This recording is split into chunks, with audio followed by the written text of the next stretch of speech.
Toliko in opevani rimski imperij le ni bil vzor kake razvite civilizacije, še manj kulture.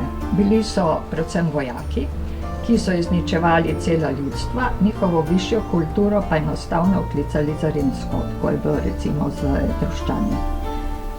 Veliko tega znanja o gradnjah je etruščanskega, prav tako razvita umetnost. A zgodovinski spomin na rimske morije je v Istri kratek in v Poreču so leta 1910 pisali o rimski, bizantinski in beneški slavi.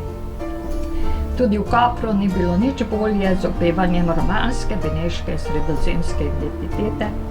Leta 1996 navajam, da o kratkovidnosti Ljubljane, ki je leta 2014 slavila 2000 let rimske imone in so se sprehajali rimski vojščaki po mestu, niti ne govorim. Če so staroselske predstave o ilirskih potomcih in južnih Slovenih navzoče, kot političnim ciljem podrejeni zgodovinski mit in so veneti mit pri Slovencih, kot piše slovenski zgodovinar Bratož, so prav gotovo debele knjige o slavi rimske in beneške zgodovine pri Slovencih resnica o dobro plačanem poslu. Latinomanija in keltomanija, o kateri piše tudi Davorin Trstenjak, sta še vedno nekritično prevzeti ideologiji, ki imata veliko preveč prostora v učbenikih in zgodovinskih delih, kar gotovo ne služi poznavanju slovenske zgodovine.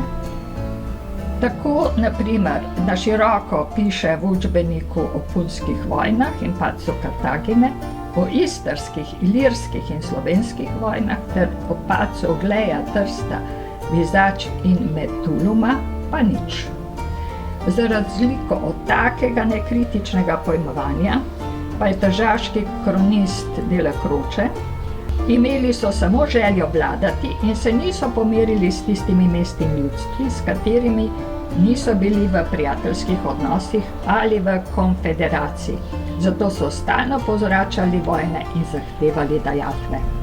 Livij pa je o vojni s Histri napisal samo tisto, kar je prinašalo čast in slavo rimski vojski.